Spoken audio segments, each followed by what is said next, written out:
Imagine being on top of the world only to watch everything slip through your fingers, not because of what your enemies did, but because of your own mistakes. This is the story of Blake Lively and Ryan Reynolds, two Hollywood A-listers who built an empire, only to see it crumble in the face of a lawsuit that should have been easily managed. This isn't just about legal papers and courtrooms. This is about power, influence, and how one wrong move in the public eye can shift everything against you. Before we dive into their legal disaster, we need to understand what made them so untouchable in the first place. Because the bigger the rise, the harder the fall. Blake Lively and Ryan Reynolds weren't just celebrities, they were an institution. A powerhouse couple who turned everything they touched into gold. Blake, a former teen drama star turned fashion icon, cultivated an image of elegance, intelligence, and effortless cool. Ryan, once known as a comedic actor struggling to find his footing, reinvented himself into a Hollywood mogul, mastering the art of branding, marketing, and blockbuster filmmaking. Together, they weren't just actors, they were business titans. With multiple companies under their belts, Ryan's Aviation Gin, Mint Mobile, and Blake's Betty Buzz and her high-end hair care line, they expanded far beyond Hollywood, proving that their influence stretched into the business world as well. They were adored by the public. Unlike many Hollywood couples, they seemed real, authentic. Fans loved their playful online banter, their self-deprecating humor, and their just-like-us energy.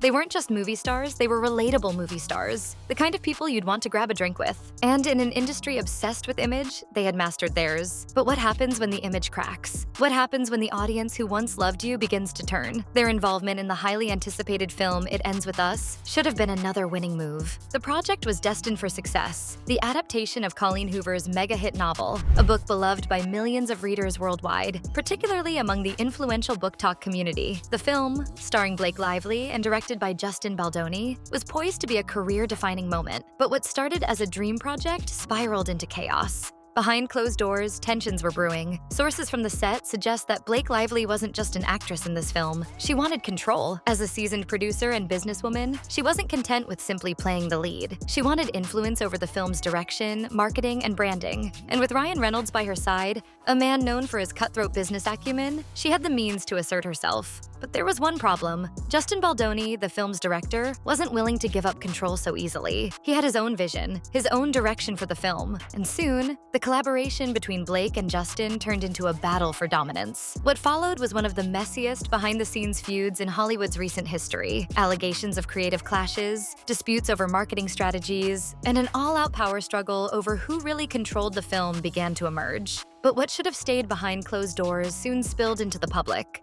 And that's when things got ugly. Blake Lively eventually filed a lawsuit, alleging that Justin Baldoni had created a toxic work environment and engaged in retaliation against her. The lawsuit claimed that her attempts to take on a leadership role were met with hostility and that she faced professional consequences for asserting herself. At the same time, Justin Baldoni countersued, accusing Blake of slandering him, attempting to manipulate the film's production, and using her Hollywood connections to destroy his reputation. The lawsuits were brutal, and in Hollywood, a lawsuit isn't just about the courtroom, it's about public perception. And this is where Blake and Ryan made the ultimate mistake. The world watched as the lawsuit dominated headlines. Social media exploded with divided opinions, some siding with Blake, believing she was a powerful woman standing up for herself in a male-dominated industry, while others believed Justin Baldoni's claim that she was trying to use her influence to sabotage him. Ryan Reynolds, always known for his PR genius, tried to control the narrative. But for the first time in years, the public wasn't buying it. The lawsuit was already damaging. But what happened next? That was what sealed their fate. Because in one single moment, in front of millions of viewers, Blake Lively and Ryan Reynolds destroyed their own credibility. And it happened on national television. On February 17th, 2025,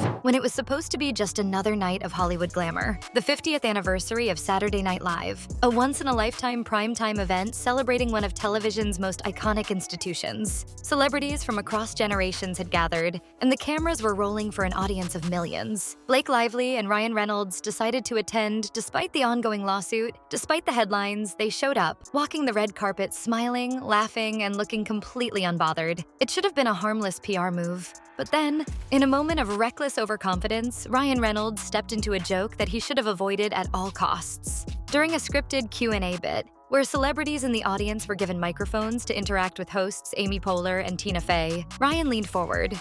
He smirked. And then he delivered the 5 words, "Why? What have you heard?" that would haunt them both. It was meant to be funny, a self-aware jab at the media circus surrounding them, but in that one instant, everything changed. Because what Ryan failed to realize, what neither he nor Blake had considered, was how this moment would be weaponized against them in court. Monday, February 17th, 2025, Blake Lively and Ryan Reynolds had a very weird PR moment over the weekend when they decided to walk the red carpet at Saturday Night Live's 50th anniversary special. The special feat was aired on NBC prime time, had millions of people watching, and seemed to be their first public outing together since Blake had filed a lawsuit against Justin Baldoni. Blake Lively's lawsuit was built on a very specific claim that she had suffered severe emotional distress, anxiety, and fear because of Justin Baldoni's alleged actions. She was so traumatized by the retaliation she faced that she could barely function in her normal life. But if that were true, why was she sitting front row at one of the biggest Hollywood events of the year, laughing along with a joke about her lawsuit? And for Justin Baldoni's legal team, this was a goldmine. The internet reacted instantly. Clips of Ryan's joke went viral within minutes. Twitter, TikTok, and YouTube were flooded with reactions, mocking Blake's claims, questioning Ryan's judgment, and accusing them of trying to control the media narrative. And the worst part is that legal analysts immediately pointed out how damaging this would be for Blake's case. If Blake was suffering from extreme emotional distress, why was she at a high-profile red carpet event? If she was afraid of public scrutiny, why was she laughing about it on live TV? And most importantly, how could she claim that Justin Baldoni's actions had ruined her career when she was sitting in front of Hollywood's most powerful figures, socializing as if nothing was wrong? Within hours, Justin Baldoni's lawyers were preparing to use this footage in court. It was the perfect counter-argument, a moment that completely contradicted Blake's claims, damaged her credibility, and gave Justin's team a powerful defense against the lawsuit. Justin Baldoni's lawyer reacts to Blake Lively and Ryan Reynolds' SNL appearance. In an interview on Hot Mics with Billy Bush, posted on February 17th, Brian Friedman shares his thoughts after the couple made a cameo during the sketch comedy show's 50th anniversary special on February 16th. I'm unaware of anybody, frankly, whose wife has been sexually harassed and has made jokes about that type of situation. Blake and Ryan had handed their opponent the ultimate legal advantage, and they had no one to blame but themselves. But every scandal has a tipping point, a moment when the tide turns, and the people who were once in control suddenly find themselves scrambling to regain their footing. For Blake Lively and Ryan Reynolds, that moment had come, but instead of a carefully planned PR move, instead of a strategic legal defense, their fate had been sealed by a single joke, a 5-word punchline that went viral in minutes, dominated headlines for days, and left their lawsuit hanging by a thread. They had walked into the biggest mistake of their careers, completely unaware of the consequences. And now, the world was watching them crumble. In today's world, perception is everything. A single misstep can be amplified, analyzed, and turned into a weapon faster than ever before. And the moment Ryan Reynolds cracked that joke on Saturday Night Live, the internet did exactly that. Within minutes, the backlash began. At first, it was just a few viral tweets, people pointing out the contradiction. How could Blake claim severe emotional distress while sitting front row at one of the biggest entertainment events of the year, laughing at a joke about the very lawsuit she had filed? But within hours, the story had exploded. If you claim severe emotional distress, your actions need to reflect that. You don't file a lawsuit one day and then appear on national television laughing about it the next. Baldoni's team knew this was a golden opportunity, and they capitalized on it immediately. Legal analysts pointed out that this one mistake could cost Blake millions. If the jury saw this footage, it could completely discredit her case. And if Blake's claims weren't 100% bulletproof, she wouldn't just lose the lawsuit. She could end up on the hook for damages herself. For the first time in their careers, Blake and Ryan were losing control of the narrative. They had always been masters of public relations. Every Instagram post, every late-night talk show appearance, every brand deal, it was all carefully curated to maintain their flawless public image. This was a disaster they hadn't planned for. With the Saturday Night Live footage now officially entered into evidence, Blake Lively's legal team found themselves in an increasingly precarious position. Their strategy had to shift, and they were left with only 2 viable options. The first was to discredit the footage, arguing that Ryan Reynolds' joke had been taken out of context and that Blake's appearance at the event did not contradict her claims of emotional distress. The second was to settle the lawsuit privately, accepting the damage that had already been done while attempting to prevent further fallout. Initially, they pursued the first option,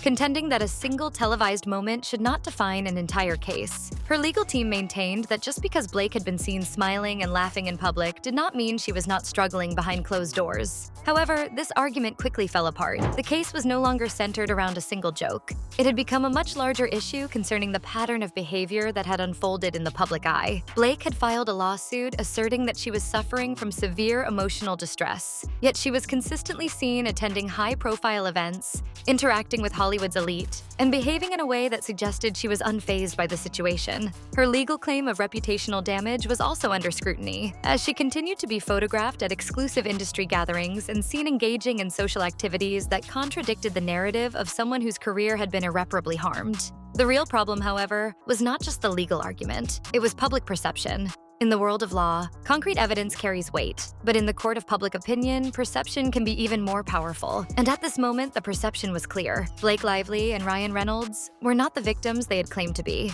The public had turned against them, and Justin Baldoni's legal team understood that this shift in sentiment was their greatest advantage. Behind the scenes, Blake and Ryan's legal team had a secret meeting with Justin Baldoni's lawyers. Their goal is to negotiate a settlement before things get worse. Blake wasn't just at risk of losing. She was at risk of paying millions in damages. Justin's legal team was now preparing to countersue for defamation. If successful, Blake and Ryan could be forced to pay massive financial penalties, not to mention the permanent damage to their careers. And so, for the first time since this battle began, Blake Lively and Ryan Reynolds were forced to back down. This wasn't just about a legal battle. This was about power, influence, and what happens when celebrities underestimate the public. Blake and Ryan thought they could control the narrative. They thought they could outmaneuver Justin Baldoni. They thought they could laugh their way through a lawsuit, but they lost. Because no matter how powerful you are, no matter how much money you have, the truth always comes out. If you enjoyed watching this video, give it a like and subscribe to my channel for more amazing celebrity content.